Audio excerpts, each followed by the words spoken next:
ناظرین، آج ہمارا موضوع ہے حضور صلی اللہ علیہ وسلم کا ملک شام کا سفر اور اس میں پیش آنے والا قصہ۔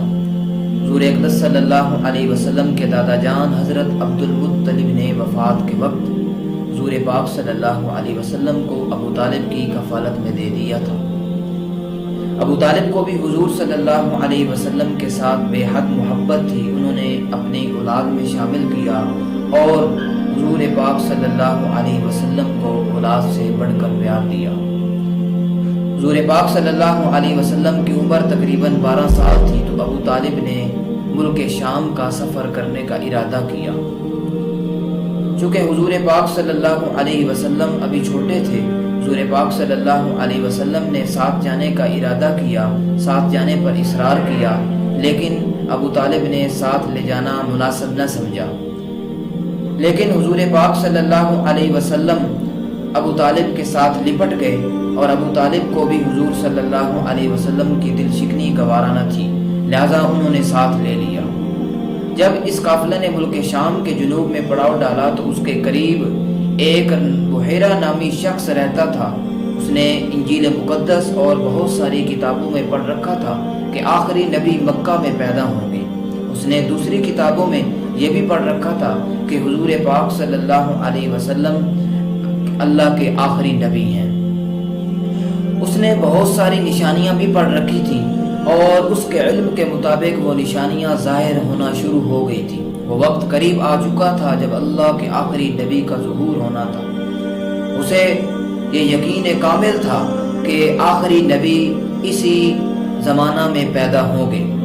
چنانچہ جب اس قافلہ نے اس کے شہر کے قریب پڑاؤ ڈالا تو اس کی نگاہیں اسی قافلے پر مرکوز تھیں۔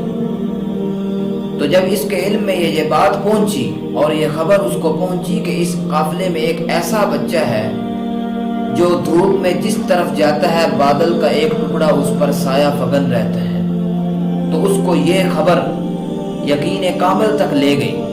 لیکن ابھی 100% تصدیق کے لیے اسے کچھ اور بھی تجربہ کرنا تھا، اس لیے اس نے تمام قافلے والوں کو کھانے پر مدعو کیا۔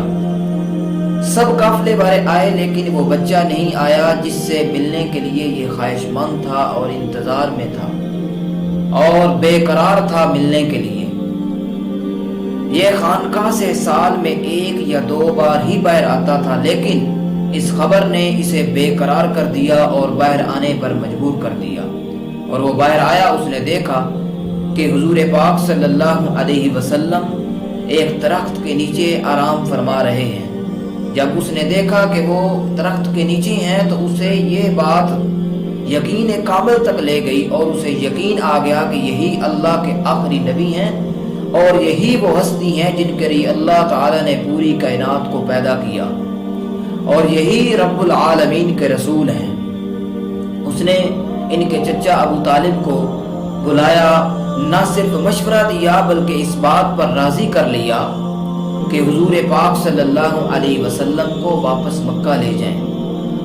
اس راہب نے ابو طالب کو بتایا کہ یہ آخری نبی ہیں جن کے لیے اللہ تعالیٰ نے اس پوری کائنات کو پیدا کیا ہے، اور یہ وہی ہستی ہے جس کے لیے بادل کا سایہ اس پر رہتا ہے اور شجر و حجر بھی سجدہ کرتے ہیں، اور ان کے دونوں شانوں کے درمیان مہر نبوت ہے۔ ابو طالب نے راہب کی یہ باتیں سنی۔ ابو طالب کو خطرہ محسوس ہونے لگا اور راہب نے یہ بھی بتایا کہ اس بچے کی جان کے یہودی بہت بڑے دشمن ہیں اور ان کی تلاش میں ہیں، لہذا حضور پاک صلی اللہ علیہ وسلم کو ابو طالب ساتھ لے کر واپس مکہ آ گئے۔ ناظرین، یہ تھے نبی، یہ وہ نبی تھے جن کو بچپن ہی میں لوگوں نے پہچان لیا اور بے جان چیزیں بھی حضور پاک صلی اللہ علیہ وسلم کا احترام کرتی تھی اور شجر و حجر بھی سجدہ کرنے لگے اور بادل سایہ کرنے لگے۔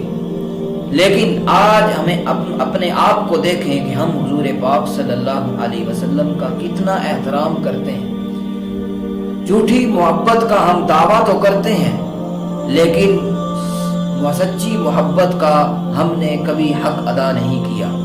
اللہ تعالیٰ سے دعا کرتے ہیں کہ اللہ تعالیٰ ہمیں بھی حضور پاک صلی اللہ علیہ وسلم کے شان و مرتبہ کو پہچاننے کی توفیق نصیب فرمائے اور ان کے ساتھ سچی محبت نصیب فرمائے۔